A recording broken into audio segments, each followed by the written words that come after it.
Hello everyone, I am Justina Perez and I welcome you all to today's daily news analysis. आज है 4 December 2024 and we're going to be seeing important articles from the Hindu and the Indian Express. So let's begin. आज का पहला article देखने से पहले let's see what is the significance of today's date. 4 December क्या मनाया जाता है? 4 December is celebrated as Indian Navy Day. Okay so Indian navy day को सेलिब्रेट किया जाता है on 4th December. But why specifically 4th December? Why have they selected that? It is because इसके दिन ऑपरेशन ट्राइडेंट हुआ था. Okay, what is the name of the operation? Operation Trident. और इस ऑपरेशन के थ्रू क्या हुआ था? The Indian navy showed it's capabilities. बहुत अच्छे से यहाँ पे इन्होंने ये जंग लड़ा था. कैसा जंग? 1971. What happened in 1971? It was a war between India, Pakistan. Right तो कराची बॉर्डर पे जो हमने एक्सपीडिशंस किए थे, ओके, जिसके कारण it showed about the capabilities of our Indian navy. That is why we commemorate the 4th of December as Indian navy day. तो बाकी के डेज भी हम थोड़ा याद रखते हैं, जैसे कि army day. Army day celebrated on 15th of January. Alright. और अगर एयरफोर्स डे पूछा था तो याद रख लेना कि air force day celebrated on October 8th. So these are some important days of the other armed forces that are celebrated, army and air force. और आज है नेवी डे. आज का दिन जो है वर्ल्ड में किसी और डे के और पे मनाया जाता है. So let us see what is the answer for this. यहाँ पे world wild life conservation day इसको माना जाता है. It's not just wild life, remember ये कंजर्वेशन डे है. बिकॉज आप देखते हो जो वाइल्ड लाइफ डे स्पेसिफिकली अगर बात की जाए, that is celebrated on 3rd March. ठीक है, तो ये कंफ्यूजन नहीं होना चाहिए. Wild life day is 3rd March. Wild life conservation day is on 4th December. 4th December. Okay, and these are some important facts that you have to remember because ये बहुत confusing होता है. That is where we can miss out our marks on. So let's understand what is this article talking about. ये The Hindu में article है and it is basically telling कि India जो है we are very rich in our biodiversity. तो बहुत सारी species पाए जाते हैं इंडिया में. So यहाँ पे कुछ डेटा दिया है जो हमको थोड़ा याद रखना है. So I have listed the data that you have to learn. Okay, so remember biodiversity की बात की जाए, then India occupies about 2.4% of the world land area. Okay, हम अगर पूरा अर्थ की बात की जाए, हमारा जो लैंड एरिया है it is 2.4%. We are the 7th largest world. पूरे अर्थ में हम 7th largest country हैं. So इस छोटे से रीजन में we house about 7 to 8% of species. Okay, even though हमारा एरिया स्मॉल है, यहाँ पे बायोडाइवर्सिटी जो है, यहाँ पे वाइल्ड लाइफ स्पीशीज जो है, ये कहीं ज्यादा है. So that is 7 to 8%. तो अगर एक्चुअल नंबर की बात की जाए, it's about 45,000 species of plants केवल and 91,000 species of animals. So you see कितने ज्यादा यहाँ पे एनिमल्स एंड प्लांट स्पीशीज इस छोटे से कंट्री में सिचुएटेड है. So that is why it's called as mega diverse country. So not only is our country known for having number of religions, languages, races and tribes, but also with regard to biodiversity. तो यहाँ पे माना जाता है, there is a term that you have to remember as biodiversity hotspot. इसका मतलब क्या है बायोडाइवर्सिटी हॉटस्पॉट? इसका मतलब है कि जो रीजन में काफी ज्यादा बायोडाइवर्सिटी है लेकिन वो एक्सटिंक्ट होने के करार में है. सो बेसिकली अ रीजन जहां पे डाइवर्सिटी बहुत ज्यादा है लेकिन एक्सटिंक्शन रेट का भी जो खतरा है ये भी ज्यादा है. So that is called as biodiversity hotspot. तो वर्ल्ड में कितने सारे बायोडाइवर्सिटी हॉटस्पॉट्स है? It is about 34 34 biodiversity hotspots है पूरे वर्ल्ड में, और इंडिया में कितने पाए जाते हैं? इंडिया में 4 पाए जाते हैं। Okay, we find 4 biodiversity hotspots. So which are they? Let's have a quick look. Himalayas, Indo Burma region यानी कि म्यांमार के साइड में जो हमारा नॉर्थ ईस्ट रीजन वाला है, तो इस रीजन में भी आप एक बायोडाइवर्सिटी हॉटस्पॉट है। देन इज वेस्टर्न घाट्स इन श्रीलंका को भी जोड़ के, दिस इज अनदर रीजन जहां पे डाइवर्सिटी ज्यादा है। And finally Sundaland. Sundaland की अगर हम बात करें, again this is mainly with regard to जैसे Andaman Nicobar islands as well as जो इंडोनेशिया को लग के जो भी बहुत सारी यहाँ पे भी आइलैंड्स होते हैं where they have a lot of diversity again, so that is Sunda land. Okay, these are not Sundarbans, ये Sunda land है, ठीक है। So these are the 4 important biodiversity hotspots जो इंडिया में located है। तो आर्टिकल यही कहता है कि इंडिया को यहाँ पे बहुत सारी स्टेप्स उठाने चाहिए because we have such a huge amount of biodiversity. And if you see the numbers, यहाँ पे आपने देखा ही है कितना है। Apart from that we also see कि हमारे इंडिया में कुछ ऐसे स्पीशीज पाए जाते हैं that is only available in India, ये किसी और देश में नहीं पाया जाता है। That means it is endemic. इस टर्म को क्या कहते हैं? जो ओनली एक रीजन में सिचुएटेड है, कहीं और नहीं पाया जाता है, that is called as endemic. तो कितने एंडेमिक स्पीशीज हैं यहाँ पे? सो बहुत सारी स्पीशीज यहाँ पे है, जैसे कि even Asian elephants, okay, Asiatic not elephants, अच्छा एशियाटिक लायंस। तो एशियाटिक लायंस जो है दे आर फाउंड इन गिर फॉरेस्ट। गिर फॉरेस्ट कहाँ पे है? गुजरात में। ओके, बट इनका जो स्टेटस है अभी वल्नरेबल है, पहले एंडेंजर्ड था, अभी वल्नरेबल में है। So what are these status? What is vulnerable, what is endangered? ये IUCN स्टेटस होते हैं। Okay, these are called IUCN status, so international union for conservation of nature. तो यहाँ पे ये कुछ 9 कैटेगरीज देते हैं डिनोटिंग कि कैसा स्पीशी है, इज इट गोइंग एक्सटिंक्ट, या ये प्लेंटीफुल है, या ये एंडेंजर्ड है। सो यहाँ पे ऐसे 9 कैटेगरीज देती है। Which are the 9 categories? Let's have a quick look. तो यहाँ पे फर्स्टली नॉट इवैल्यूएटेड, जो स्पीशी को अभी तक काउंटिंग और सब बाकी है। देन इज डेटा डेफिशिएंसी, यहाँ पे कुछ काफी डेटा नहीं है। लीस्ट कंसर्न, क्योंकि ये बहुत ज्यादा मात्रा में पाए गए हैं। नियर थ्रेटेंड, यानी कि ये थोड़े थोड़े कम हो रहे हैं। Then the most important are these 3, vulnerable, endangered और क्रिटिकली एंडेंजर्ड, यानी कि ये काफी तेजी से कम हो रहे हैं। So therefore you have vulnerable, endangered and critically endangered. जैसे मैंने कहा एशियाटिक लायन एंडेंजर्ड हुआ करता था, लेकिन now the population is slowly increasing, इसीलिए ये नीचे आ गया है, वल्नरेबल पे आ गया है, ठीक है। Apart from that we also have जैसे tigers, Bengal tigers, they are now endangered. So पहले क्रिटिकली एंडेंजर्ड थे। So therefore when the population increases slowly, इनका स्टेटस इंप्रूव होते रहता है, right. And finally we have extinct in the wild and extinct. Okay, so these are the categories, the 9 categories that are denoted under the IUCN। तो article में ये भी कहा गया है कि जो ऐसे कुछ 8 स्पीशीज हैं that are only endemic to India, जो अभी क्रिटिकली एंडेंजर्ड है, यानी कि एक्सटिंक्शन होने के ट्रैक पे है। So here you have to remember which are the 8 species because they can trick you, there are only 8, है ना, तो आपको याद रखना है। So which are the 8? Let's understand. Kashmir stag, Malabar large spotted civet, Andaman shrew, Jenkins श्रू एंड निकोबार श्रू, ठीक है। तो ये निकोबार अंडमान आइलैंड्स में आपको पाए जाते हैं।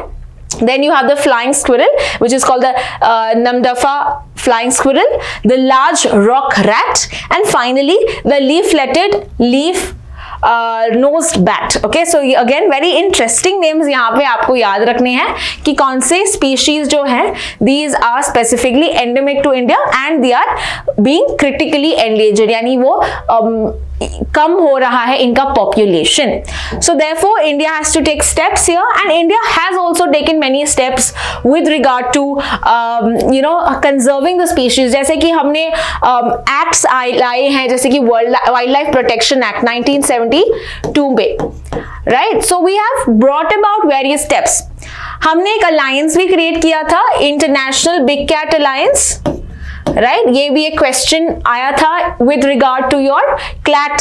सो यहाँ पे आपने अटेम्प्ट किया होगा इंटरनेशनल बिग कैट अलायंस। तो यहाँ पे बस पूछा था कि कौन से यहाँ पे एनिमल्स होते हैं, तो यहाँ पे 7 एनिमल्स को हम कंजर्व कर रहे हैं under this international alliance. So which are the 7 animals?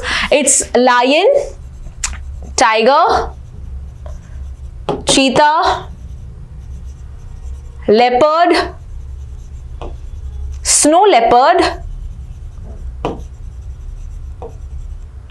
and you have jaguar and puma. Okay इसमें ध्यान रखना है कि जैगुआर और पूमा इंडिया में हम नहीं पाते, यू डोंट फाइंड इट। सो कौन से 2 स्पीशीज इंडिया में नहीं है? जैगुआर एंड पूमा, बाकी के जो 5 है वो इंडिया में है। So this is basically for the conservation, an international alliance for the conservation of these 7 species.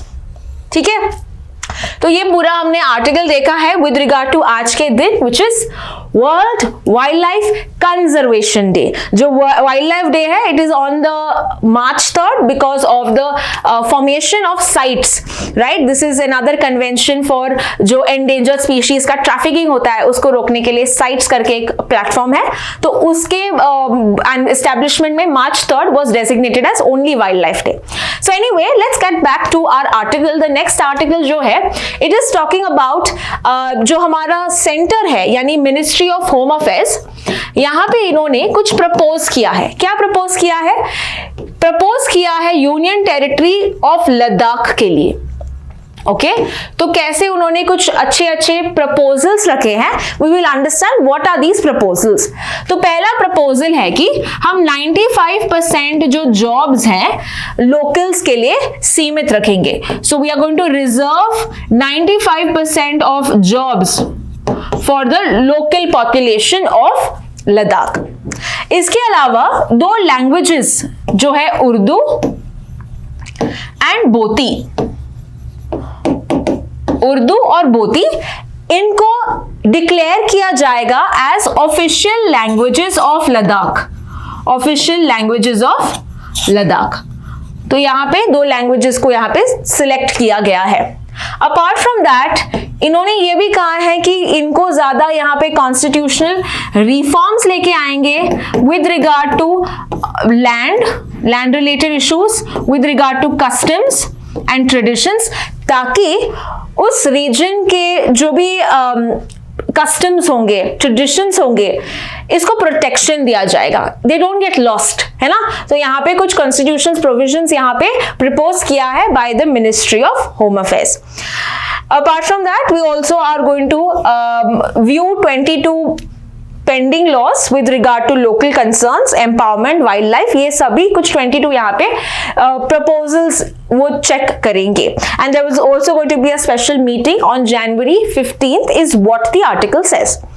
Now question is why is the centre doing so much for Ladakh? क्यों ऐसा कर रहा है, क्यों ये रिफॉर्म्स लेके आया है? दैट इज बिकॉज यहाँ पे लद्दाख कुछ प्रोटेस्ट कर रहे थे। ओके लद्दाख जो है प्रोटेस्ट कर रहा था। नाउ क्वेश्चन इज प्रोटेस्ट क्यों कर रहा था? Now after the revoking of article 370, हमको पता है आर्टिकल 370 था 2019 के पहले, लेकिन 2019 अगस्त में ये आर्टिकल को हटाया था, जिसके कारण जम्मू कश्मीर जो स्टेट था it was divided into 2 union territories, one is Jammu Kashmir और लद्दाख, राइट। तो यहाँ पे लद्दाख अपसेट है, लद्दाख के लोग अपसेट है। यहाँ पे उनको फर्स्टली डिमांड्स कर रहे हैं that they want statehood. Okay what is the demand? That they want statehood. Apart from that they also want to be included in the 6th schedule. ये हमने देखा है 6th शेड्यूल में जो स्टेट्स है, कौन से स्टेट्स है 6th शेड्यूल में? We have Assam, Meghalaya, Mizoram and Tripura. तो इनको यहाँ पे ऐड होना है। What is the reason? Because ये जो स्टेटस है, ये जो शेड्यूल है, this caters with regard to tribal areas. और इन ट्राइबल एरियाज में, मतलब इन स्टेट्स में, बिकॉज ट्राइबल एरियाज बहुत ज्यादा है, उनके इंटरेस्ट को you can say to seat करने के लिए, टू अटेंड करने के लिए यहाँ पे क्या किया जाता है, उनको कुछ ऑटोनॉमी दी जाती है. So there is creation of autonomous district councils, और ये councils have so much power that they can make laws, okay, with regard to the region, with regard to the tribal regions, ताकि उनके जो interest है वो सर्व हो, उनके जो ट्रेडिशंस है, कल्चर्स हैं, ये डाइल्यूट नहीं होना चाहिए, ये लॉस्ट नहीं होना चाहिए, इसीलिए उनको पावर दिया जाता है. And that is why they have the autonomous district council. तो यहाँ पे Ladakh also want something like this, ताकि उनके पास ऑटोनॉमी हो, बिकॉज दे से कि बहुत सारे ट्राइबल एरियाज हैं हमारे यूनियन टेरिटरी में. Apart from that they are also looking for parliamentary seats with regard to Leh and Kargil, उनको पार्लियामेंट्री रिप्रेजेंटेशन भी चाहिए, as well as they also want reservations for the locals. तो ये सब प्रोटेस्ट कर रहा है कौन? लद्दाख. रिसेंटली अगर आपने न्यूज पढ़ा होगा, हमको पता है कि earlier there were only 2 districts in Ladakh. Which were the 2 districts? It was Leh and Ladakh. Sorry, Leh and Kargil. Right? Leh and Kargil. लेकिन recently Ministry of Home Affairs ने यहाँ पे 5 new districts यहाँ पे add किए गए हैं. And which are the 5 new districts? Zanskar, Dras, Nubra, शाम एंड चाकटंग. ठीक है, तो ये आपको और 5 न्यू डिस्ट्रिक्ट्स याद करने पड़ेंगे. And also this was a very related article जो आपके क्लैट एग्जाम में पूछा गया था. So therefore again these type of topics is what are important. You need to know about these important aspects, okay, so they can be asked in your exam. Anyway, proceeding to the next article. अभी भी no parliament is in the session, right? तो यहाँ पे बहुत सारे new laws, new bills, ये आप देखोगे इन द कमिंग टाइम्स. सो यहाँ पे एक लोकसभा ने एक बिल को पास किया है. Let us understand what is this bill all about. The bill का नाम है banking laws amendment bill. Okay, ये एक अमेंडमेंट बिल है. So Banking Laws Amendment Bill 2024. According to this Banking Laws Amendment Bill, क्या नए कुछ चीजें बताई गई हैं. Let us understand. Firstly, इन्होंने बोला है whoever the bank account holder is, ये इनको अलाउड है कि 4 नॉमिनीज को सिलेक्ट करने के लिए. तो पहले कितने नॉमिनीज थे? So पहले we only had 1 nominee. Right, so you normally keep the spouse, right, or your parents. You usually keep them as your nominee. But अभी आप 4 nominees को रख सकते हैं. Okay. Apart from that, यहाँ पे they also talked about something called as substantial interest. इसका मतलब क्या है? Substantial interest for dictator. So substantial interest का मतलब है होल्डिंग. आप कितना होल्डिंग रख सकते हैं with regard to the dictator, with regard to dictator या उसकी वाइफ या उसके बच्चे, माइनर चिल्ड्रन, वो कितना उसका होल्डिंग हो सकता है डायरेक्टर का. तो यहाँ पे पहले था 5 लाख, अभी इसको बढ़ा के किया है 2 करोड़. सो that is what kind of substantial interest that he can have, that he can hold. Okay, apart from that जो डायरेक्टर्स हम बात कर रहे हैं, बोर्ड ऑफ डायरेक्टर्स, इनका जो टर्म है, जो टेन्योर है, ये बढ़ाया है. तो पहले ये 8 इयर्स थे, अभी इसको बढ़ा के बनाया है 10 years. Okay, so they have increased it, and this is in line with the 97 Constitutional Amendment Act. So 97 Constitutional Amendment Act ने ये बोला है, and this is how this has also been added. Further, एक और positive बात ये की गई है कि जो ऑडिटर्स होते हैं, they are allowed to decide the remuneration rate for the auditors. So selecting the rate, autonomy दी गई है, पावर दिया है कि तुम अपना जो ऑडिटर्स है उनको जो भी रेम्यूनरेशन देना चाहते हो आप वो डिसाइड कर सकते हो, जितना आपको पेमेंट करना है आप डिसाइड कर सकते हो. सो this is again increasing the power of the bankings. Further ये जो रिपोर्ट्स देते हैं, कंप्लायंस रिपोर्ट्स उनको सबमिट करना पड़ता है. तो ये जो रिपोर्ट्स वो नॉर्मली क्या करते थे, सेकेंड एंड 4th फ्राइडे को सबमिट किया जाता था of every month. Now this has been shifted to 15th and last working day, okay, last day of every month. So that could be 30th, 31st, okay, 28th in case of February, whatever it is.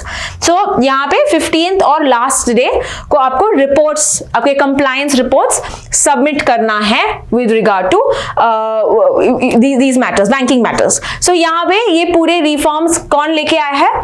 We have Nirmala Sitharaman who is here bringing about the banking laws amendment bill, और ये लोकसभा में अभी पास हुआ है with regard to a voice note.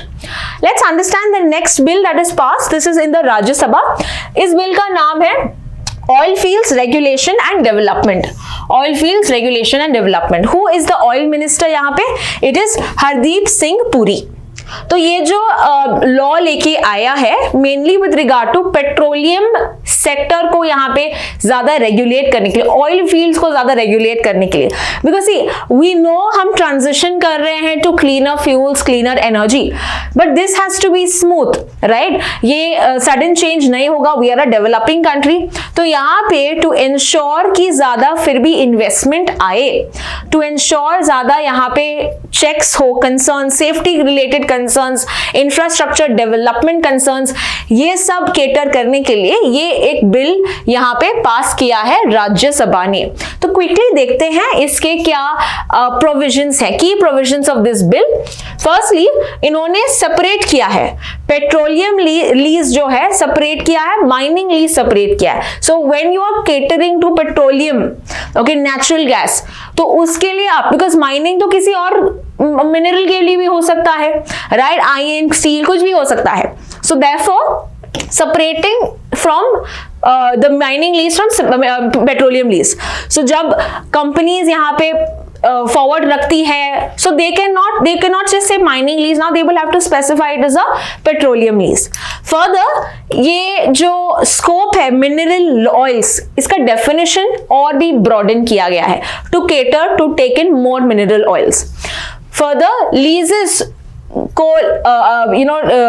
प्राप्त करने के लिए, ऑब्टेन करने के लिए यहाँ पे the terms have been provided, grants have been given, extension, renewal, ये पूरा स्टैंडर्डाइजेशन यहाँ पे दिया गया है। Further, facilitating energy transition. So the major aim of the bill is ताकि हम पूरा एक proper environment, conducive environment create करें to get energy. And हमको पता है global energy transition index में हमारा जो रैंक है ये अभी 63rd है। So again to increase this particular rank, we need to make these important reforms, right? ये जो ग्लोबल एनर्जी ट्रांजिशन इंडेक्स जो है वर्ल्ड इकोनॉमिक फोरम देता है। ओके, फर्दर डिक्रिमिनलाइजेशन का एक प्रोविजन भी है, जैसे कि पहले they were giving harsh terms, so यहाँ पे अभी penalties introduce किया है rather than adding jail, okay? So criminal provisions, so यहाँ पे reducing the kind of you can say provisions, penalties जो लेके आए थे पहले। Apart from that, dispute resolution, it also ensures कि अगर दो कंपनीज या कंपनी और गवर्नमेंट में कोई प्रॉब्लम है, डिस्प्यूट्स है, तो इसको अच्छे से रिजॉल्व करने का मैकेनिज्म भी इस बिल में एड्रेस किया गया है। So this is all with regard to oil fields regulation and development amendment bill that has been recently come up और पास्ड इन द राज्यसभा। अगला आर्टिकल देखते हैं। अभी अगला आर्टिकल है with regard to international court of justice. So let's first understand कि ये article क्या कहता है। सो वी नो रिसेंटली एक conference of parties, okay, that is COP29 हुआ था, बहुत बार देखा है ये। So if you don't know, I don't know what world you are living in, because ये बहुत ही पहले से हम कर रहे हैं। सो COP29 हुआ था बाकू अजरबैजान में, राइट? बाकू अजरबैजान में हुआ था, लेकिन people were not happy. Countries, most of the countries, at least the developing countries, island countries, खुश नहीं थे। Why were they not happy? Because इन्होंने कहा था कि developed countries को ज्यादा पैसे देने चाहिए, और उनकी डिमांड थी 1.3 trillion dollar rupees, right? 1.3 trillion dollars. लेकिन कितना इस अग्रीमेंट, इस कॉप के थ्रू बताया गया है? केवल 300 मिलियन, ओके कहाँ 1.3 कहाँ 300 मिलियन, सो उनको ये कम लगा ये काइंड ऑफ फंडिंग जो यहाँ पे पर ईयर डेवलप्ड कंट्रीज देते हैं. सो that is got into the picture. Now 2023 में क्या हुआ था, 2023 में एक छोटा सा आइलैंड कंट्री है पैसिफिक ओशन में जिसका नाम है वनुआतू. ओके नाम क्या है इस आइलैंड का, वनुआतू. तो वनुआतू ने यहाँ पे एक कोर्ट के पास गया था, उस कोर्ट का नाम है ICJ, that is international court of justice. And यहाँ पे 132 कंट्रीज ने इसको को स्पॉन्सर किया है यानी सपोर्ट किया है, but India was not one of them. India ने यहाँ पे उस ड्राफ्ट रेजोल्यूशन को साइन नहीं किया था, बट ये ICJ के पास गया था किसके लिए, बिकॉज उन्होंने कहा कि क्लाइमेट चेंज की वजह से पानी का सी लेवल जो है राइट या द सी लेवल राइज हो रहा है because of melting of glaciers. पानी का लेवल राइज हो रहा है और हमको खतरा है सबमर्ज होने का. Therefore, we need to implement have strong laws with regard to climate change. और अगर ये fulfill नहीं होता है, then what is the way forward? What is the consequence अगर ये follow नहीं होता है? So they had brought this case in ICJ. तो अभी that is December 2nd, okay, recently on I think 2 days ago, यहाँ पे क्या हो रहा है, ये केस ICJ अभी सुन रहा है, इसीलिए ये आर्टिकल अभी न्यूज में आया है. Okay, so I hope you got the context why we studying about this.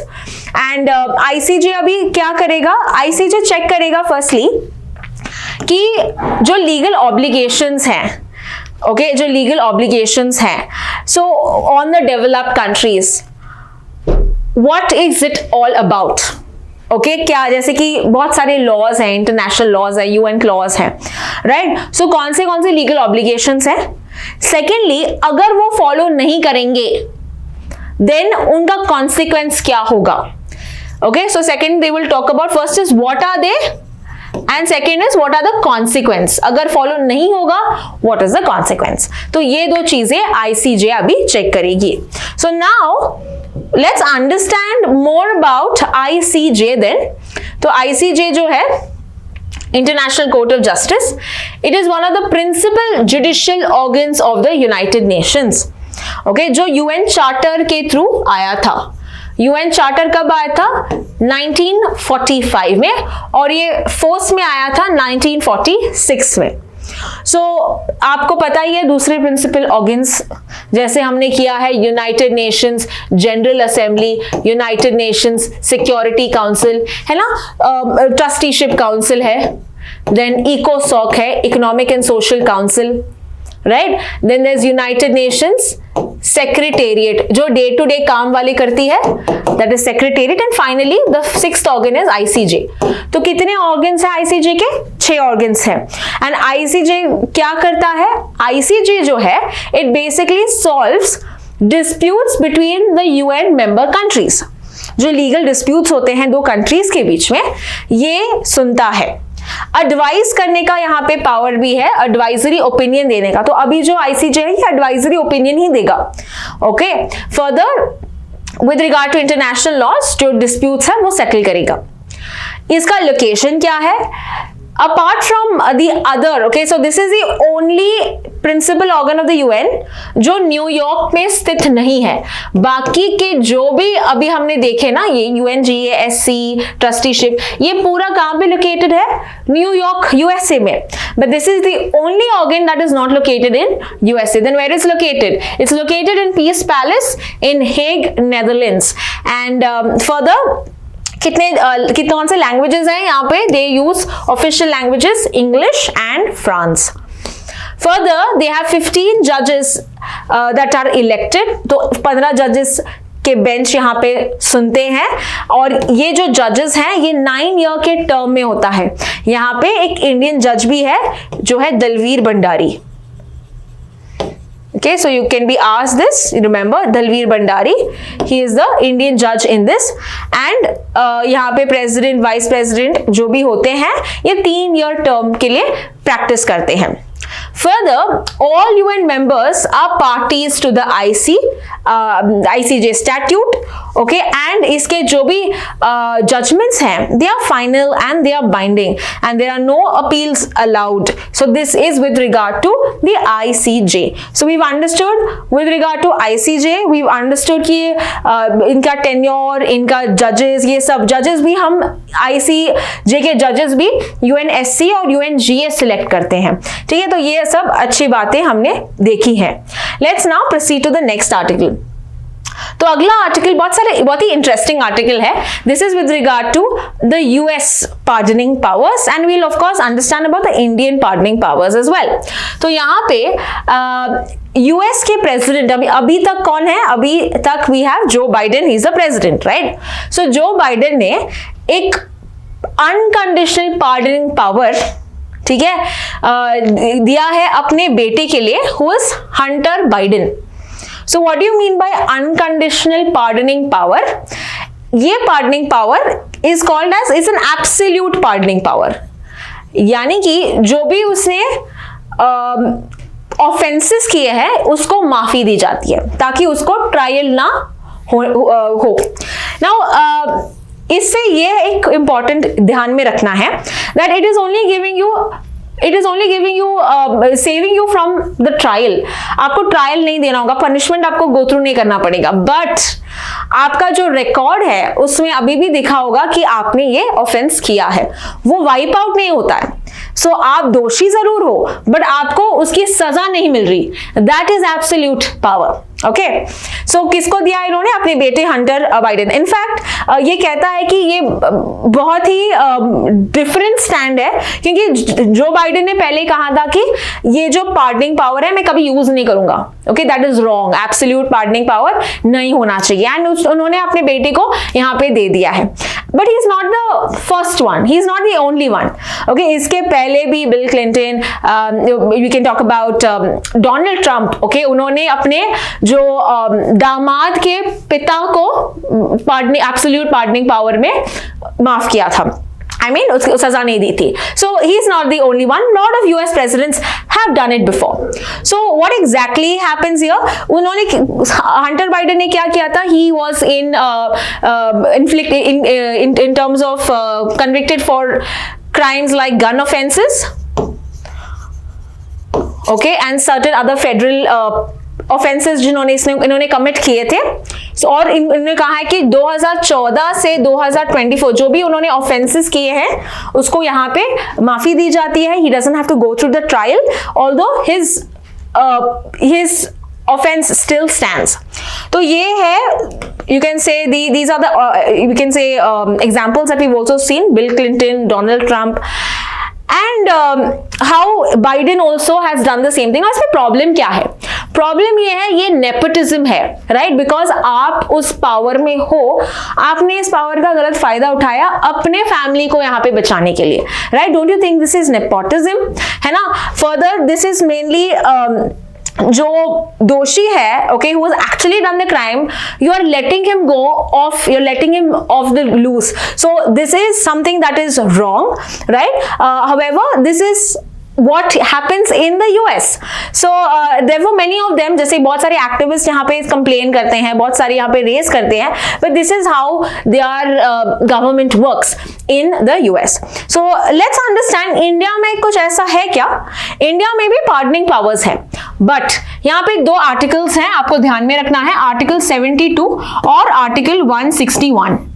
Okay, what are these two articles of the Constitution? ये जान लेते हैं।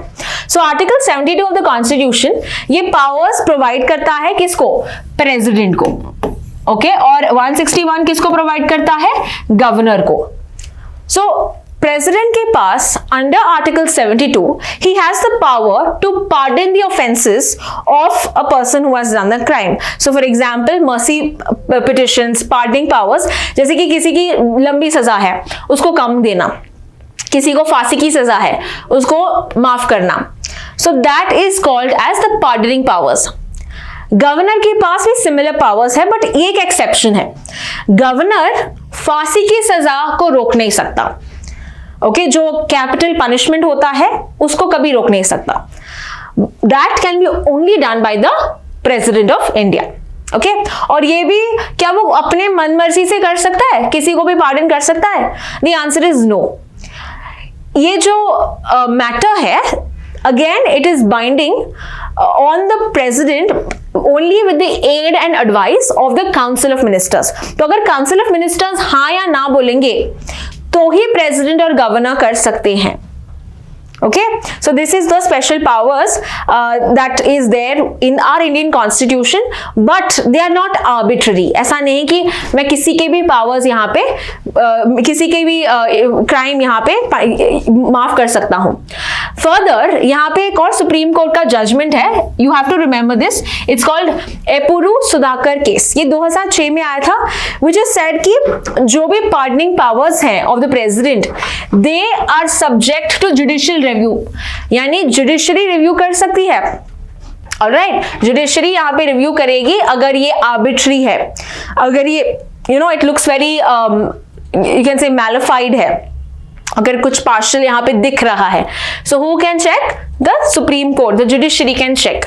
What was the case? Once again Epuru Sudhakar case. तो ये है इंडिया में कैसे हमारे पार्डनिंग पावर्स हैं। So that's all with regard to this article. Let me proceed to the next article.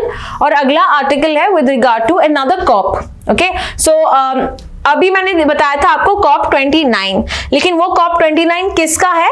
That is climate change specific COP, UNFCCC, right. यानी climate change के लिए कंट्री साथ में आए थे, इन विच कॉप? बाकू। यहाँ पे डेजर्टिफिकेशन, ओके, और एक कन्वेंशन है UNCCD। Okay, Cafe Coffee Day नहीं है ये, UNCCD है, यानी कि United Nations Convention to Combat Desertification. ताकि जो आप देख रहे हो ऐसे लैंड को ना होने के लिए, बिकॉज ये लैंड कितना इंपॉर्टेंट है हमारे लिए, ये लैंड ही हमको क्रॉप्स देता है सस्टेन करने के लिए। जो खाना चाहिए उसी लैंड के थ्रू हमको ये मिलता है, हमारे घर इसी लैंड पे बनते हैं। तो लैंड कितना इंपॉर्टेंट है। बट अगर ये land becomes desert, this becomes drought, it's so difficult, right. So therefore एक कन्वेंशन है CCD, तो उसका भी एक कॉन्फ्रेंस ऑफ पार्टी होगा, उसका भी एक मीटिंग होने वाला है इस हफ्ते। सो रिमेंबर, इसको COP 16 कहेंगे हम। Okay, what is the name? COP 16। और ये COP 16 कहां पे होगा? रियाद। रियाद कहां पे है? Saudi Arabia. Okay, so remember these important facts. तो अभी बस यूनाइटेड नेशंस ने एक रिपोर्ट लेके आया है। यूनाइटेड नेशंस का सेक्रेटरी जनरल कौन है? Antonio Guterres. तो इन्होंने 16 समिट यहाँ पे रखा है, यहाँ पे होगा रियाद में। And before the summit they have got about a report. Now report gives us some important data. तो बस हम थोड़ा डेटा देखेंगे, what the data is saying. It is said कि 40% जो हमारा लैंड है, वर्ल्ड का लैंड है, ये डिग्रेड है, which is quite a big number. 40%, ठीक है, काफी ज्यादा बड़ा नंबर है। एंड ये इंक्रीज होगा 29% और इंक्रीज होगा। Okay, increase by 29% since 2000। So it's saying that 2000 के बाद ये और काफी तेजी से बढ़ रहा है। So that is how in a difficult situation we are. Further, 1.8 billion affect हुए हैं because of the desertification. Because I told you, ये land directly हमको खाना provide करता है, right? The crops are grown here. तो अगर land desert होगी, droughts होगा, crops कैसे बनेंगे? Food security कहाँ से होगी? So that is the problem that we are facing. इसके पहले जो COP था, it was COP 15, right? और ये जो summits होते हैं CCD के, ये 2 साल में एक बार। तो ये कब हुआ था? अगर ये 2024 में हो रहा है, that means when was this summit? 2022। Okay, और कहां पे हुआ ये आइवरी कोस्ट, वेस्ट अफ्रीका का कंट्री है, कोट दे आइवरी। इसमें अबिडजान करके एक प्लेस है, उधर हुआ था। Okay, अबिडजान। So like these questions are very prone in your exam, so you should remember. तो अभी हम देखेंगे कि what exactly will the conference of party जो अभी इस हफ्ते होगा, क्या-क्या अच्छी चीजें बताएंगे, क्या-क्या हमारे pledges होंगे, क्या-क्या हम measures उठाएंगे, क्या-क्या targets होंगे. All this is yet to be seen in the coming summit. So we just saw the report जो आया है with regard to UNCCD. अगला article is with regard to Norway. Okay तो यहाँ पे नॉर्वे के गवर्नमेंट ने कुछ अच्छी चीज की है कि अबॉर्शन का जो लिमिट है इन्होंने 18 वीक्स की है। कितना? 18 वीक्स। पहले कितने थे? 12 वीक्स। तो पहला उनका पुराना लॉ है 1978 का, उसमें द अबॉर्शन कर सकते थे महिलाएं 12 वीक्स के अंदर। अभी उन्होंने इंक्रीज किया है। क्या इंडिया में अबॉर्शन लॉज हैं? We have the medical termination of pregnancy, right, जो 1971 में आया था। तो उसमें वी सी दैट अमेंडमेंट के थ्रू अभी इंडिया में 24 वीक्स तक आप अबॉर्शन कर सकते हैं। 24 वीक्स। ओके सो अभी स्कैंडिनेवियन नॉर्वे में कितने वीक्स तक? 18 weeks. And which is the country that recently made abortion as a constitutional right? It was France. तो ये भी आपको ऐसे फैक्ट्स याद रखने हैं। But not all countries okay are very open to abortion laws. There are many countries जहाँ पे abortion अभी illegal है. So यहाँ पे एक positive step है towards the choice of women, है ना? तो यहाँ पे एक legislation लेके आया है Norway. And that's all for today. Thank you so much for watching. We've seen a lot of interesting articles. Don't forget to watch the next video जहाँ पे मैं discuss करूँगी questions based on today's articles. Thank you so much.